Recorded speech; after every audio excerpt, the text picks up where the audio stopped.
الانفال ابتدا سے۔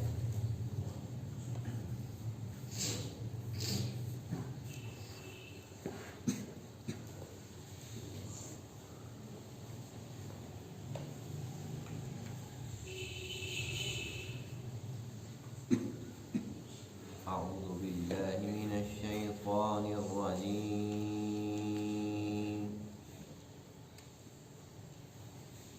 بسم الله الرحمن الرحيم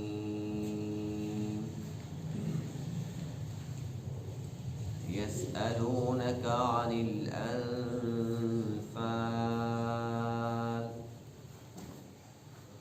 قل الأنفال لله والرسول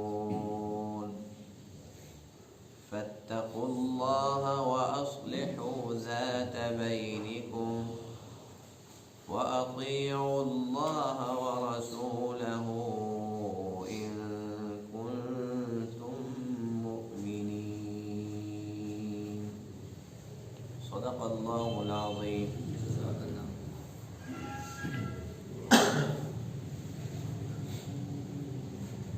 سورہ مبارکہ کا نام سورۃ الانفال ہے، اس وجہ سے کہ اس کی پہلی آیت کے اندر ہی انفال کا ذکر ہے۔ انفال کہتے ہیں مال غنیمت کو۔ کافروں کے ساتھ جب جہاد ہوتا ہے، جہاد کر کے اور کافروں کو شکست دے کے اس سے جو مال حاصل ہوتا ہے جسے ہم مال غنیمت کہتے ہیں، یہی انفال یعنی مال غنیمت ہوتا ہے۔ انفال کا معنی بھی مال غنیمت ہے، اور ایک وہ مال ہوتا ہے جو بغیر جنگ کے حاصل ہوتا ہے، یعنی کہ جنگ کرنے تو گئے لیکن جو کافر ہوتے ہیں وہ کہتے ہیں جی بس ہم جنگ کے لیے تیار نہیں ہیں، یہ سارا کچھ لے لو۔ یہ کہ جب وہ ڈر جاتے ہیں کہ اب مسلمان آئے، بس وہ ڈر کے بھاگ جاتے ہیں، جو کچھ چھوڑ کے چلے جاتے ہیں، اسے کہتے ہیں مال فے۔ وہ بھی اگرچہ مال غنیمت ہی کہلاتا ہے، لیکن بہرحال عربی اصطلاح کے اندر جو جنگ کے ساتھ حاصل ہوتا ہے اسے انفال کہتے ہیں، جو بغیر جنگ کے حاصل ہوتے ہیں اس کو مال فے کہتے ہیں، لیکن اردو زبان میں دونوں کو مال غنیمت کہیں گے۔ تو اسی انفال کے متعلق حضور علیہ السلام سے سوال ہوا کہ یہ انفال کس کا حق ہے، یہ جو مال غنیمت ہے یہ کس کا حق ہے؟ تو اللہ تعالیٰ نے اس کا جواب دیا کہ یہ اللہ اور اس کے رسول کا حق ہے۔ یعنی کہ جو مجاہد ہوتا ہے اس کو یہ حق حاصل نہیں ہے کہ وہ جہاد کرنے کے بعد اپنی مرضی سے جو چاہے وہ اس میں سے لے لے، یا جو اس نے جمع کیا وہ اسی کا ہو گیا، بلکہ یہ اللہ کے حکم کے مطابق تقسیم ہوگا، اور حضور علیہ السلام اللہ کے حکم کے مطابق تقسیم فرمائیں گے۔ ایک بندہ گھوڑا لے کر آتا ہے، ضروری نہیں کہ یہ گھوڑا اسی کو ملے۔ کوئی تلوار لے کے آتا ہے، ضروری نہیں کہ تلوار اسی کو ملے، ہو سکتا ہے کہ یہ لے کے آیا ہے اور یہ کسی اور صحابی کے حصے میں آ جائے۔ اسی طریقے سے جو غلام ہوتے ہیں، باندیاں ہوتی ہیں، جو لے کے آئے گا ضروری نہیں کہ اسی کو ملے، اور ہو سکتا ہے اسی کو بھی مل جائے۔ تو اس میں کسی انسان کو کوئی اختیار نہیں ہے، اس میں اللہ کا حکم چلے گا اور اللہ کے نبی اللہ کے حکم کے مطابق تقسیم فرمائیں گے۔ اور اس معاملے کے اندر چونکہ انسان ہے، فطرتاً انسان کے اندر لالچ بھی ہے، تو ایسا نہ ہو کہ انسان لالچ میں آ کے اور جو جہاد کا اصل مقصد تھا اس مقصد سے ہٹ جائے اور مقصد مال غنیمت کو سمجھ بیٹھے، اور مال غنیمت کو بنیاد بنا کر آپس کے اندر وہ نفرتیں شروع ہو جائیں کہ یہ تو میں نے لینا تھا، یہ اس کو دے دیا۔ اگر آپس کے اندر اتحاد ہی نہ رہے اور جو جہاد کا اصل مقصد ہے وہی نہ رہے، تو پھر جہاد ہوگا کیسے؟ اللہ کی مدد کیسے آئے گی؟ تو اللہ تعالیٰ نے اس کے لیے بھی ایک ضابطہ ارشاد فرمایا کہ آپس کے اندر جو تمہارے معاملات ہیں اس کو درست رکھو، اور اللہ اور اس کے رسول کی اطاعت کرتے رہو۔ جو اللہ تعالیٰ چاہیں گے، جو اللہ کے رسول چاہیں گے وہی ہوگا، اور اسی کو اپنے حق میں بہتر سمجھو۔ اگر اپنی منمانیاں کرو گے تو وہ پھر تمہارا جہاد نہیں کہلائے گا، پھر وہ فساد بن جائے گا۔ یسألونک عن الانفال، آپ سے سوال کرتے ہیں انفال کے متعلق، قُلِ الْأَنْفَالُ لِلَّهِ وَالرَّسُولِ، آپ فرما دیجئے کہ انفال اللہ کے لیے ہے اور اس کے رسول کے لیے ہے۔ فَاتَّقُوا اللَّهَ، بس تم اللہ تعالیٰ سے ڈرو، وَأَصْلِحُوا ذَاتَ بَيْنِكُمْ، اور آپس کے معاملات میں اصلاح کر لو، ان کو درست کر لو۔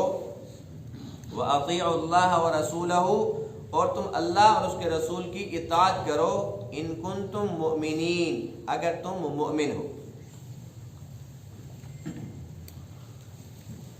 سورہ انفال یہ مدنی صورت ہے، یعنی کہ ہجرت کے بعد اترنے والی صورت ہے۔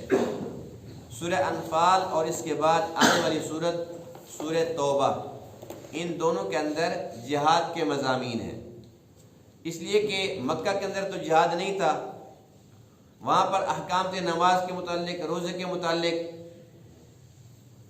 اسی طریقے سے احکام تھے عبادت کے متعلق۔ مدینہ طیبہ کے اندر یعنی کہ ہجرت کے بعد جو صورتیں آئی ہیں وہ مدنی صورتیں، ان کے اندر جہاد کے احکام بھی ہیں۔ تو جہادی سلسلے کے اندر یہ دو صورتیں بہت اہمیت کے حامل ہیں، سورہ انفال اور سورہ توبہ۔ سورہ انفال چونکہ پہلے اتری تھی، غزوہ بدر کے موقع پر اتری تھی، 2 ہجری کے بعد یہ اتری تھی، اور جو سورہ توبہ ہے وہ 9 ہجری کے بعد، اس وقت غزوہ تبوک اور یہ غزوات ہو رہے تھے، تو اس لیے سورہ توبہ کے اندر زیادہ تر جو موضوع ہے وہ غزوہ تبوک اور ان غزوات کا ملے گا، اور سورہ انفال کے اندر غزوہ بدر اور اس کے بعد پھر غزوہ احد جو قریبی تھے ان کا ذکر ملے گا۔ جہاد، اس کی دین کے اندر، اسلام کے اندر کیا اہمیت ہے؟ کیا یہ جہاد فرض ہے، سنت ہے، واجب ہے، مستحب ہے، کیا چیز ہے؟ تو اس سلسلے میں مسئلے کی بات یہ ہے کہ اگر مسلمان وہ اپنے دین پر چل رہے ہیں اور جو کفار ہیں وہ اپنے دین پر چل رہے ہیں، وہ غلط ہے، ٹھیک ہے، وہ ایک الگ موضوع ہے، اور وہ مسلمانوں کو کچھ بھی نہیں کہتے، وہ اپنے کام سے کام رکھے ہوئے ہیں، تو ان حالات کے اندر جو جہاد ہوتا ہے وہ فرض عین نہیں ہوتا۔ جب کافر لوگ مسلمانوں کے معاملات کے اندر مداخلت پر اتر آئیں اور وہ اپنے غلط دین کو دوسروں پر مسلط کرنا شروع کر دیں، اپنے غلط دین کی تبلیغ شروع کر دیں، اس وقت جہاد فرض عین ہو جاتا ہے۔ اور جب کچھ لوگ مسلمانوں میں سے کچھ ایک جماعت یا ایک گروہ یا کچھ لوگ اگر جہاد کر رہے ہیں، جہاد کے عمل کو انہوں نے جاری رکھا ہوا ہے، تو جو لوگ دوسرے کاموں کے اندر مشغول ہیں اس وقت جہاد فرض کفایہ ہو جاتا ہے، جو باقی لوگ ہیں ان کے سر سے یہ فرض اتر جاتا ہے۔ تب اگر یہ لوگ بھی کریں گے تو ان کو ثواب ملے گا، اگر نہیں کریں گے تو ان کو گناہ نہیں ملے گا۔ لیکن اگر سارے کے سارے لوگ چھوڑ دیں گے تو سارے کے سارے لوگ گناہ گار ہو جائیں گے۔ جو مکی زندگی ہے، مکی زندگی کے اندر یہ تھا کہ حضور علیہ الصلوۃ والسلام اپنے صحابہ کرام کو نمازیں سکھاتے تھے، ان کو روزے سکھاتے تھے۔ اب نماز اور روزے سے تو کسی کافر کا کوئی حق نہیں مارا جا رہا تھا، کسی مشرک کو کوئی تکلیف نہیں ہوتی تھی، بس تکلیف اس بات سے ہوتی تھی کہ میرا بھائی اور میرے بھائی کو اپنے ساتھ ملا لیا، اور میرے چاچوں کو ساتھ لے کے چلے گئے، میرے ماموں کو، حالانکہ ہر ایک اپنی مرضی کے ساتھ اسلام قبول کرتا تھا، لیکن جو اس کے قبیلے کے لوگ ہوتے تھے ان کو دکھ ہوتا تھا، تکلیف ہوتی تھی، یہ ہماری ناک کٹ گئی، باپ دادا کا دین چھوڑ دیا، تو اس بات سے ان کو تکلیف ضرور ہوتی تھی۔ مسلمانوں کی نماز روزے سے ان کو کوئی تکلیف نہیں ہوتی تھی، اور اس وقت تک جہاد فرض نہیں ہوا تھا۔ مکی زندگی چونکہ صرف نماز روزے کے حد تک محدود تھی، اس میں یہ ہوتا تھا کہ مسلمانوں کو الٹا مارا جاتا تھا، جیسے کہ بلال حبشی، خبیب رضی اللہ تعالیٰ، یعنی کہ وہ صحابہ ہیں جن نے بڑی مارے کھائی ہیں، بڑی تکالیف برداشت کی ہیں، لیکن اللہ کا حکم کیا تھا؟ کفوا ایدیکم، اپنے ہاتھوں کو روکے رکھو، واقیموا الصلاۃ، نمازیں پڑھتے رہو۔ اس لیے کہ جہاد کرنا کوئی اتنا آسان کام نہیں ہے، تبھی تو ہم لوگ ڈر سے دعا بھی نہیں کرتے کہ یا اللہ میں شہادت کی موت دے دے، کرتے ہیں؟ یہ کہتے ہیں یا اللہ میں رزق حلال دے، رزق وسیع دے، یا وسیعت دے، یہ دے وہ دے، کبھی یہ نہیں کہتے نا یا اللہ میں شہادت کی موت دے۔ ڈرتے ہیں نا، یہ کوئی نہیں ڈرتا، سارے دلیر ہیں ماشاء اللہ، اتنے دلیر ہیں کہ کسی کی آواز ہی نہیں نکلی. ظاہر ہے کون اس کے لیے تیار ہے؟ یعنی ہم چاہتے ہیں شہادت کا رتبہ تو ملے لیکن مرے بغیر، گولی نہ لگے، ہمیں کوئی زخم بھی نہ آئے. ویسے اگر کوئی تمغہ ملتا ہے تو اس کے لیے ہم تیار ہیں، مرنے کے لیے تیار نہیں ہے. جان کا نذرانہ پیش کرنا یہ کوئی معمولی بات نہیں ہے. حضور علیہ السلام نے صحابہ کرام پر مکی زندگی کے اندر 13 سالہ مکی زندگی، اس کے اندر محنت فرمائی، اتنی محنت فرمائی کہ دیکھو شروع کے اندر اب شراب چل رہی تھی، چلنے دو، غلامی کا نظام تھا، چلنے دو، سود کا نظام تھا، چلنے دو. اللہ نے ایک دم سے نہیں فرمایا کہ بس سب کچھ ختم، ایک دم سے تم ولی کامل بن جاؤ. اللہ تعالیٰ نے نا وقت کے مناسبت سے اب یہ پابندی لگا دی. اب جوا عام تھا، جوئے پر پابندی لگا دی، پھر اس کے بعد شراب پر پابندی لگا دی، پھر اس کے بعد سود پر پابندی لگا دی. تو یہ پابندیاں ایسا دی. مکہ کے اندر اللہ کا حکم کیا تھا کہ اپنے ہاتھوں کو روکے رکھو، ہاتھ نہیں اٹھانا، اگر کوئی مارتے تو خیر ہے مار کھا لو، بدلہ نہیں لینا، نمازیں پڑھو. جب وہ نمازیں اتنی جاندار اور شاندار وہ پڑھتے تھے تو اس کا اثر تو ہونا تھا. یہاں تک کہ صحابہ کرام کی اتنی تربیت ہو چکی تھی کہ وہ تیار ہو گئے کہ اگر اب اللہ کا حکم آتے کہ جان دو تو ہم اس کے لیے حاضر ہیں. اور اللہ تعالیٰ کے علم میں تھا کہ اب جماعت تیار ہو چکی ہے. تب اللہ تعالیٰ نے صحابہ کرام کو جو پہلا حکم دیا وہ یہ نہیں تھا کہ تمہارے پر جہاد فرض ہو گیا، تلوار اٹھاؤ نکل پڑو. اس سلسلے میں 17ویں پارے کی آیت کریمہ ہے اذن للذین یقاتلون بانہم ظلموا وان اللہ علی نصرہم لقدیر. اللہ تعالیٰ نے فرمایا مدنی زندگی کے اندر کہ اجازت دی جاتی ہے. اذن حکم نہیں تھا، اجازت ہے کہ اب تم ان کے ساتھ لڑائی کر سکتے ہو. ابھی تک فرض نہیں ہے، صرف اجازت ہے. یہ پہلا حکم تھا. اس پر بھی صحابہ خوش ہو گئے کہ شکر ہے ہمارے ہاتھ تو اللہ نے باندھ رکھے تھے وہ تو کھول دیے. مکہ میں اللہ کا حکم تھا نا کفوا ایدیکم، اپنے ہاتھوں کو روکے رکھو. اب اللہ نے یہ تو پابندی اٹھا لی، یہ بھی شکر الحمدللہ. پھر اس کے بعد 2 ہجری کے اندر غزوہ بدر ہوتا ہے، پھر اس کے بعد غزوہ احد ہوتا ہے. پھر جب جنگ کا سلسلہ شروع ہوتا ہے تو چونکہ تربیت پہلے سے ہو چکی ہے اور صحابہ کرام اس زندگی سے موت کو ترجیح دینے لگے، موت سے پیار کرنے لگے ہیں، دنیا سے بے رغبتی اور آخرت سے محبت ہو چکی ہے.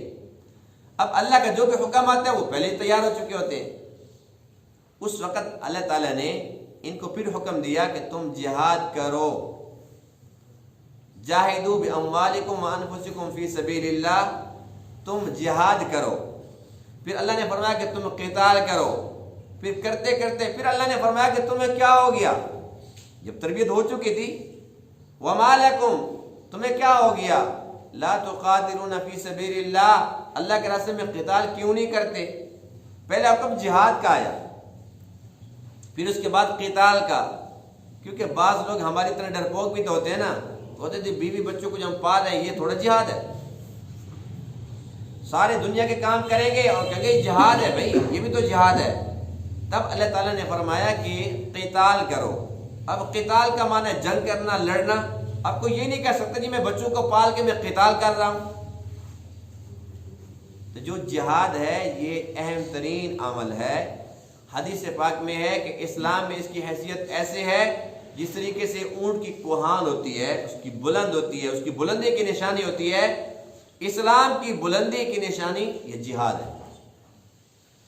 اور یہ تمام لوگوں نے یہ بات سن رکھی ہے، اس کو بہت زیادہ عام کیا ہوا ہے کہ اللہ کے نبی رحمت للعالمین تھے. کوئی شک والی بات نہیں ہے جب اللہ کا قرآن کہہ رہا ہے وما ارسلناک الا رحمت للعالمین. لیکن اللہ کے نبی کیا فرماتے ہیں؟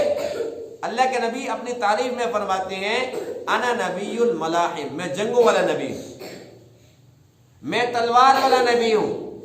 اللہ کے نبی فرماتے ہیں کہ میں جنگوں والا نبی ہوں، لیکن ہم یہ حدیث نہیں سناتے.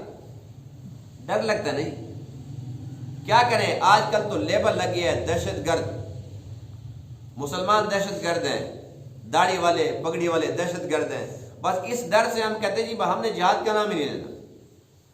ایسا نہ ہو جی کل کو کوئی ایجنسی اٹھا کر لے جائے. یعنی اللہ کا حکم تھا, اس کی پرواہ نہیں ہے. اللہ کے نبی فرماتے ہیں کہ میں جنگوں والا نبی ہوں, اس کی پرواہ نہیں ہے. ڈر ہے تو اللہ کے مخلوق سے. کل کو اگر یہ یوں کہتے کہ بھئی یہ دہشت گرد نماز پڑھ رہے ہیں, کہہ سکتے ہیں نا, جو جہاد کے لیے کہہ رہے ہیں تو کل کو کہہ سکتے ہیں کہ بھئی یہ بڑے دہشت گرد ہیں, نماز پڑھتے ہیں, تو پھر نماز چھوڑ دیں گے. کیا پتہ وہ بھی چھوڑنی پڑ جائے, اللہ نہ کرے. تو بھئی مسلمان اتنا بزدل نہیں ہوتا. صحابہ کرام کے واقعات پڑھیں, ان کے حالات دیکھیں, اس کے بعد پھر اپنے گریبانوں میں جا کے کہ وہ ہر وقت تیار ہیں. جو صحابی معذور ہے, عمر بن جبور رضی اللہ تعالیٰ عنہ لنگڑے صحابی ہیں, ٹانگ سے معذور ہیں, جوان بیٹے جا رہے ہیں غزوہ احد کے موقع پر. اللہ کے نبی فرماتے ہیں کہ تو نے نہیں جانا. کہتے میرا دل چاہتا ہے. تجھے معذور ہے, تجھے اللہ نے رخصت دی ہے. عرض کرتے ہیں کہ میرا دل چاہتا ہے کہ میرے جوان بیٹے جائیں, مجھے شرم آ رہی ہے کہ میں گھر بیٹھا رہوں. میرا دل چاہتا ہے کہ میں اس لنگڑی ٹانگ کے ساتھ جنت کی زمین روندوں. اللہ کے نبی فرماتے کہ چلو. یہ جذبہ ہے کہ جو معذور ہے. حضرت علی رضی اللہ تعالیٰ عنہ کو اللہ کے نبی نے غزوہ تبوک کے موقع پہ فرمایا کہ آپ نے مدینہ طیبہ کے اندر, یہاں پر آپ امام ہیں, آپ نے لوگوں کو نمازیں پڑھانی ہیں اور آپ میرے قائم مقام ہیں. حضرت علی عرض کرنے لگے اللہ کے رسول کیا آپ مجھے عورتوں پر نگران مقرر فرما رہے ہیں اور بچوں پر؟ جو مرد ہیں وہ تو سارے جا رہے ہیں جہاد پر, تو میں اسی لائق ہوں. یعنی کہ پریشان ہو رہے. اللہ کے نبی نے تسلی دی ہے کہ تو ایسے ہے میرے ساتھ جیسے کہ موسیٰ اور ہارون. فرق یہ ہے کہ ہارون نبی تھے, میرے بعد کوئی نبی اور رسول نہیں ہے, لیکن میں اپنا جانشین تجھے بنا کے جا رہا ہوں. تسلی دی. تو یہ صحابہ کرام کا جذبہ تھا کہ جب وہ رہ جاتے تھے تو روتے تھے. اور غزوہ احد کے موقع پر اللہ کا قرآن کہتا ہے کہ میں نے اتنے سارے بندوں کو شہادت کا رتبہ کیوں دیا. اللہ فرماتے کہ وہ جو پہلے روتے رہے, غزوہ بدر میں رہ گئے, وہ روتے تھے اللہ تو نے ہمیں قبول نہیں فرمایا, ہم پھر رہ گئے, کیا ہمارے اندر کوئی کمی تھی؟ یہ جذبہ تھا صحابہ کرام کا. ہمارا معاملہ یہ کوئی کہتے دہشت گرد شدت پسند, ہم پہلے بھاگ جاتے ہیں, نہیں جی بس ہم تو نہیں ہیں جی, میرا ان سے کوئی تعلق نہیں ہے. نعوذ باللہ من ذالک. اب یہ لفظ جو ہے نا دہشت گرد, اس لفظ کو بدنام کر دیا گیا ہے, ورنہ سچ یہ ہے کہ قرآن مقدس سے میں ثابت کر سکتا ہوں کہ اللہ کی چاہت یہ ہے کہ مسلمان دہشت گرد ہو. وہ کیسے؟ اللہ فرماتے ہیں سنلقی فی قلوب الذین کفروا الرعب. یہ اللہ کا قرآن کہہ رہا ہے. اللہ فرماتے ہیں کہ جو کافر ہیں میں ان کے قلوب پر, ان کے دلوں پر تمہارا رعب طاری کر دوں گا. تو رعب کس کا طاری ہوتا ہے؟ داڑھی پگڑی والے کا نا. اگر وہ ایک چلا جاتا ہے تو بے شک ہزاروں کافر وہ کانپ جاتے ہیں, وہ ڈر جاتے ہیں. مسلمان اگر آج 100% مسلمان ہو جائے تو اس کا رعب تو بنے گا نا. تو یہ رعب ہونا چاہیے کہ نہیں ہونا چاہیے؟ تو یہ رعب کا طاری ہو جانا, دہشت کا طاری ہو جانا, اسی کو فارسی میں کہتے ہیں دہشت گرد, ڈر پھیلانے والا, خوف پھیلانے والا. تو اللہ فرماتے ہیں کہ یہ تو میں نے تمہیں صفت دی ہے, تمہارے ایمان کے صدقے سے میں نے تمہیں یہ امتیاز دیا ہے کہ تم دہشت پھیلاتے ہو, تمہاری دہشت طاری ہو چکی ہے, یہ لوگ ڈرے پڑے ہیں تم سے. ہم کہتے ہیں نہیں جی ہم یہ کام نہیں کر سکتے, توبہ توبہ, ہم دہشت گرد نہیں ہیں. اب ایک لفظ ہے شدت پسند. دہشت گرد ایک نمبر, شدت پسند, اور تیسرا ہے بنیاد پرست. اب شدت پسند کا کیا مطلب ہے؟ یعنی کہ شدت کے ساتھ اپنے عقیدے پہ چمٹے رہنے والا. یعنی کہ ایک بندہ نمازی ہے تو وہ شدت پسند ہے کہ میں نماز پہ سمجھوتا نہیں ہے. سچ بولنا یہ اللہ کا حکم ہے, اللہ کے نبی کا طریقہ ہے. اب یہ کہ انسان اس میں شدت پسند ہونا چاہیے کہ بھئی کچھ بھی ہو جائے, نہیں میں جھوٹ نہیں بولوں گا, بس میں سچ پر ہی مروں گا. ہر ایک اللہ کے حکم پر وہ ڈٹ جاتا ہے, وہ شدت دکھاتا ہے کہ بھئی میں اپنے قبیلے کو چھوڑ سکتا ہوں, میں اپنے خاندان کو, دوستوں کو, سب کچھ کو چھوڑ سکتا ہوں, لیکن اللہ کو نہیں چھوڑ سکتا, اللہ کے نبی کے مبارک طریقے کو نہیں چھوڑ سکتا. یہ سختی ہے, اس کو کہتے ہیں شدت پسند. اچھی چیز ہے کہ بری چیز ہے؟ جی اچھی چیز ہے. اگر ہمیں کو کہہ دیں جی بڑے شدت پسند ہے, توبہ توبہ, ہم نہیں ہے بھئی, ہم تو لبرل ہیں, آزاد خیال ہے. ہم نہیں شدت پسند۔ تیسرا لفظ ہے بنیاد پرست۔ بنیاد پرست کس کو کہتے ہیں؟ جو اپنی بنیاد کو شدت سے چاہتا ہو، بنیاد پرست۔ جیسے کہ توحید پرست، کوئی ہوتا ہے بت پرست، یعنی کہ بتوں کی پرستش کرنے والا، ان کو چاہنے والا۔ تو بنیاد پرست کا معنی ہے کہ بنیاد کو چاہنے والا، اور ہماری بنیاد کیا ہے؟ لا الہ الا اللہ محمد رسول اللہ، یہ ہماری بنیاد ہے۔ تو یہ ہماری بنیاد ہے، اگر ہم اس بنیاد کو نہیں چاہیں گے تو اور کس کو چاہیں گے؟ اچھا، وہ لوگ جن کی بنیاد نہیں ہے انہیں ہم کہہ سکتے ہیں کہ وہ بے بنیاد ہیں، وہ ہے بے بنیاد، ان کی بنیاد نہیں ہے۔ تو ہم تو بنیاد پرست ہیں کہ ہماری بنیاد ہے الحمدللہ۔ اب اگر ہمیں کوئی کہتا ہے کہ بھی بنیاد پرست ہو، ہم کہتے ہیں نہیں جی، ہم بنیاد پرست نہیں ہیں۔ گویا کہ ہم انکار کر رہے ہوتے ہیں کہ ہاں لا الہ الا اللہ محمد رسول اللہ ہماری بنیاد نہیں ہے، اور اگر ہے بھی تو ہمارے سے کوئی تعلق واسطہ نہیں ہے۔ تو ان الفاظ کے ان مفہوم کو سمجھنے کے بعد بنیاد پرست ہمیں ہونا چاہیے کہ نہیں ہونا چاہیے؟ بات آسان سی ہے، لیکن ان لفظوں کو کافروں نے اتنا بدنام کر دیا، اتنا بدنام کر دیا کہ آج ہم جہاد کے نام سے کامتے ہیں۔ اب ان لوگوں نے یہ تین لفظوں کے بعد داڑھی کو نشانہ بنایا ہوا ہے، داڑھی اور پگڑی کو نشانہ بنایا ہوا ہے، جبکہ داڑھی ہر نبی کی سنت ہے اور اللہ کے محبوب علیہ السلام کی سنت ہے، اور یہ وہ سنت ہے اللہ کے نبی نے حکم دیا ہے کہ داڑھی کو بڑھاؤ۔ اور کائنات میں سب سے خوبصورت ترین چہرہ تھا تو اللہ کے محبوب کا تھا، کوئی شک والی بات ہے؟ حسن یوسف کی تو بڑی مثالیں دی جاتی ہیں، وہ اللہ کے نبی تھے، بڑے خوبصورت تھے، لیکن اللہ کے محبوب علیہ السلام کے سامنے ان کا حسن کچھ بھی نہیں تھا۔ اللہ کے محبوب کا حسن، اس کی تو مثال دینا بھی ناممکن ہے۔ وہ حسن کیا داڑھی کے ساتھ تھا بغیر داڑھی کے تھا؟ تو پھر اس داڑھی کی اگر کوئی توہین کرتا ہے اور ہمیں ورغلاتا ہے کہ بھی داڑھی کا کوئی فائدہ نہیں ہے، داڑھی والے یوں ہوتے ہیں، داڑھی والے ایسے ہوتے ہیں، اور براہ راست ہمارے نبی پہ اٹیک کر رہا ہوتا ہے، ہمارے نبی کی سنت پہ وہ اٹیک کر رہا ہوتا ہے، اور پھر ہم اس کی ہاں میں ہاں ملاتے ہیں، یا ان کے ڈر سے ان کی باتوں میں آ کر ہم داڑھی سے نفرت کرتے ہیں یا داڑھی نہیں رکھتے، تو بتلائیے کہ اس کے اندر نقصان کس کا ہے؟ کیا کافر جو کچھ کہتے چلے جائیں گے ہم ان کی باتوں میں آتے چلے جائیں گے؟ ان کا معاملہ یہ ہے، وہ کافر، ان کا ایک فلسفہ ہے، ان کا ایک ضابطہ حیات ہے، وہ کہتے ہیں کہ جھوٹ کو اتنا بولو کہ لوگ اس کو سچ سمجھنے لگے۔ آج ان لوگوں نے اتنا اس جھوٹ کو عام کیا کہ ہمارے مسلمان سچ سمجھنے لگے۔ سب سے بڑے دہشت گرد اس وقت وہی ہیں، ہر ایک ان سے ڈر رہا ہے۔ اللہ نے تو ہمیں بنایا تھا، ہم تو اس وقت مغلوب ہوئے پڑے ہیں۔ اس وقت صورتحال یہ کہ پوری دنیا کے اندر جو مسلمان ہے وہ مظلوم ہے، وہ پس رہا ہے، اور جو کافر ہے جو جہاد کے نام سے کانپتا تھا، اسے پتہ تھا نا کہ جب تک یہ جہاد کرتے رہیں گے تب تک ہم مغلوب رہیں گے، جہاد سے ان کو دور کرو۔ یہ جو جھوٹا نبوت کا دعوے دار تھا مرزا غلام قادیانی دجال، اس کو ہم احمد نہیں کہتے کیونکہ احمد تو اللہ کے نبی کا نام ہے، تو مرزا غلام قادیانی دجال ہم اس کو کہتے ہیں۔ اس کی سب سے بڑی ذمہ داری کیا تھی؟ انگریزوں نے اس کو یہ کہا کہ بھائی جتنا پیسہ تو مانگتا ہے مانگ، لیکن امت مسلمہ کو جہاد سے بددل کر۔ وہ کہتے تھے بھائی نماز کوئی مسلم پڑھتے رہو۔ اب دیکھو نا کہ امریکہ میں جو وہاں پر نماز پر پابندی ہے نماز پر، سب پڑھ رہے ہیں نا، روزوں پر پابندی ہے۔ انڈیا میں چلو جو پابندی ہے، ہر جگہ پر جو بھی کافروں کا ملک ہے وہاں پر نماز پڑھتے رہو، کوئی پابندی نہیں ہے، روزے رکھتے رہو، حج کرتے رہو، زکوٰۃ دیتے رہو، کوئی پابندی نہیں ہے۔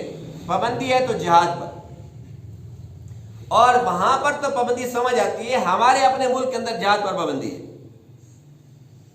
کیوں پابندی ہے؟ کافر سمجھتا ہے، اس نے ہمارے نبی کی حدیث پڑھی ہے، اللہ کے نبی نے فرمایا تھا اذا ترکتم الجہاد فسلط اللہ علیکم الذلہ، جب تم لوگ جہاد کو چھوڑ دو گے اللہ تعالیٰ تمہیں ذلیل کر دے گا۔ جہاد کو چھوڑ دیا، اللہ تعالیٰ نے ذلیل کرنا تھا، کر کے دکھا دیا۔ اب قرآن مقدس کی صورت کو ہم کہاں پر نکالیں گے بتاؤ؟ اب یہ لوگ اپنے نصاب سے، حالانکہ یہ اسکولوں کے اندر کالجوں کے اندر یہ نصاب میں شامل تھی سورہ انفال توبہ، اس کو آیت سے ایسا نکال دیں۔ اب اگر ان نصاب سے بے شک نکال دو، کیا قرآن سے نکال سکتے ہیں؟ اور جہاد کو کون بند کر سکتا ہے جب اللہ کے نبی نے فرمایا تھا الجہاد ماض الی یوم القیامہ، جہاد قیامت تک جاری رہے گا۔ جب اللہ کے نبی فرما گئے کہ وہ جاری رہے گا تو وہ جاری رہے گا، ہم کریں نہ کریں، کرنے والے اللہ تعالیٰ پیدا کرتا رہے گا، ان کو توفیق دیتا رہے گا، وہ جہاد کرتے رہیں گے، جہاد جاری رہے گا قیامت تک۔ اور یہ جہاد کرنے والا گروہ بالآخر عیسیٰ علیہ السلام کے ساتھ ملے گا، اور ان کے ساتھ مل کر پھر دجال اور دجالیوں کے خلاف، یہودیوں کے خلاف پھر جہاد کرے گا۔ تو یہ قیامت تک جاری رہنے والا عمل ہے، یہ کوئی معمولی عمل نہیں ہے۔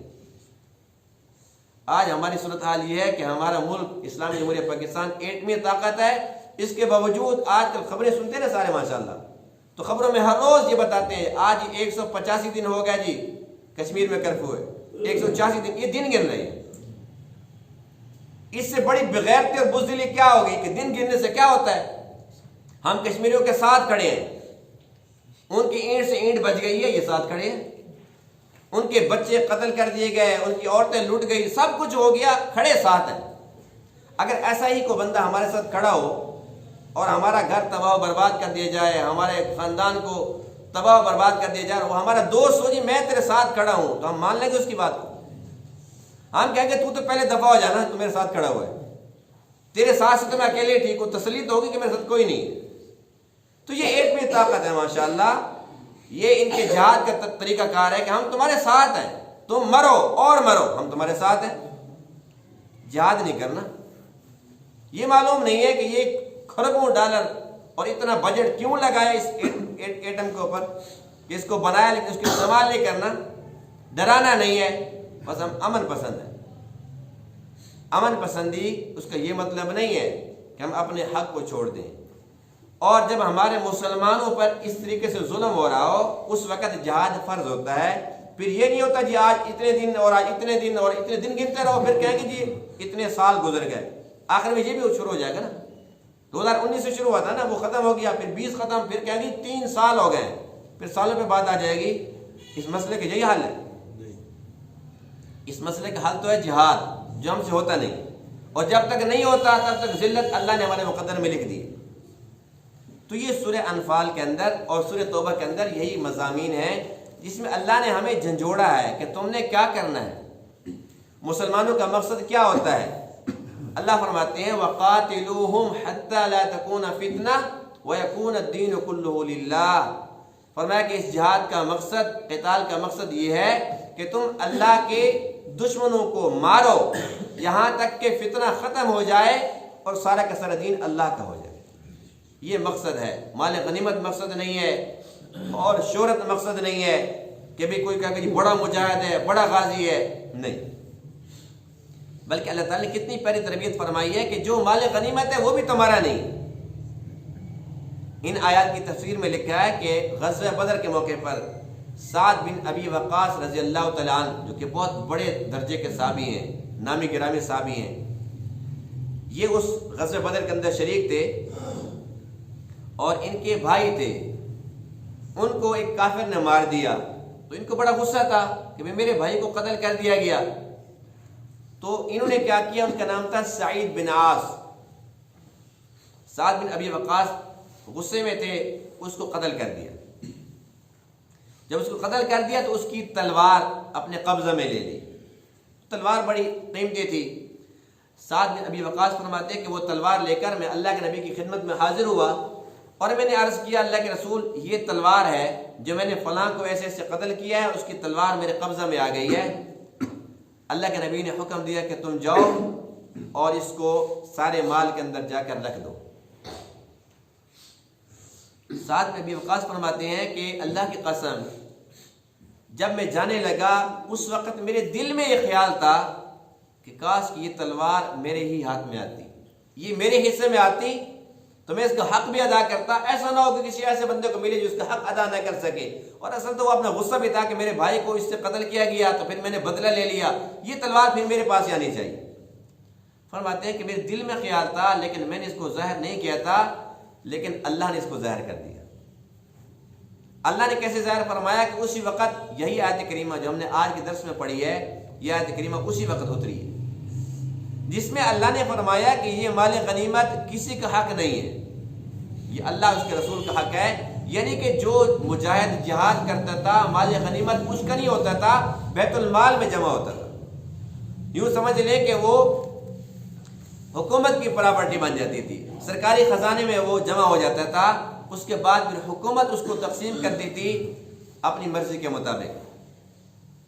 لیکن ایک دکھ کی چونکہ بات تھی کہ میرا دل چاہتا تھا کہ مجھے ملے، فرماتے ہیں کہ اللہ کی شان دیکھو کہ اللہ کو تو پتہ تھا کہ میرے دل میں کیا جذبات ہے، اور اللہ کے نبی کو دیکھو اللہ نے کیسے دل میں بات ڈال دی کہ جب مال غنیمت تقسیم ہوا اللہ کے نبی نے بلایا، ادھر آؤ ساتھ، مجھے بلایا اور وہی تلوار مجھے دے دی، لے جاؤ۔ یعنی کہ اگر ویسے لیتے تو وہ ناجائز بات تھی، لیکن دل میں ایک جذبہ تھا، اللہ نے اس کی قدر فرمائی کیونکہ ادھر سے خلوص تھا۔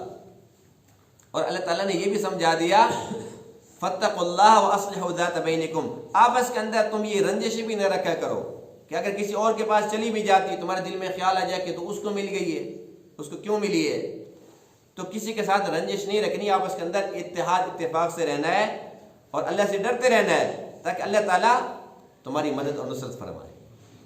تو صحابہ کرام نے کبھی بھی مال غنیمت کو اپنا مقصد نہیں سمجھا، ہمیشہ صرف اور صرف اللہ کے کلمہ کو بلند کرنے کے لیے جہاد کیا، اپنی جانوں کے نذرانے پیش کیے، اللہ تعالیٰ ان سے راضی ہو گیا۔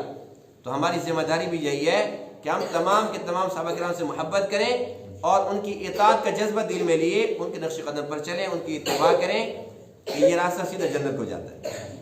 اور جہاد کے نام سے ڈرنا چھوڑ دیں، کوئی جہاد کرے یا نہ کرے پھر بھی وہ مرتا ہے۔ بنی اسرائیل نے 40 سال تک نہیں کیا تھا، بالآخر وہ بیچارے مر گئے تھے۔ آج ہم لوگ بھی جہاد کے نام سے کانپتے ہیں اور ڈرے ہوئے ہیں، لیکن بہرحال ہم نے بھی مر جانا ہے۔ ایک حدیث پاک میں ہے کہ جو شخص جو مومن ہے نہ اس نے کبھی جہاد کیا نہ کبھی جہاد کا سوچا، حدیث پاک میں ہے کہ وہ نفاق کے ایک شعبے پر مرا۔ ہم کرتے نہیں ہیں تو کم سے کم سوچ تو لیا کریں، جو کرتے ہیں ان کے لیے دعا تو کر دیا کریں، کیا یہ بھی مشکل ہے؟ ہم دعا تو کرتے ہیں کہ یا اللہ جو جو اس کام میں لگے ہوئے تو ان کی مدد فرما، دعا کر کے ہم پھر بھی اس جہاد کے اندر شریک ہو سکتے ہیں۔ کوئی انسان اپنی جان کے ساتھ کر سکتا ہے، کوئی زبان سے کر سکتا ہے، کوئی اپنے ہاتھ سے کر سکتا ہے، کوئی قلم سے، یعنی کہ اس کام کے اندر لگے رہو، ان کو سپورٹ کرتے رہو۔ تم ایسا نہ ہو کہ تم ان کی تذلیل کرنا شروع کر دو کہ یہ جی تو دنیا دار ہیں، جی یہ تو یوں چکر باز ہیں، یہ تو بڑے فراڈی ہیں، ایسی باتیں نہ کرو کہ اللہ تعالیٰ کی پھٹکار نہ پڑ جائے۔ اللہ تعالیٰ اس باتوں کو سمجھنے عمل کرنے کی عطا فرمائے۔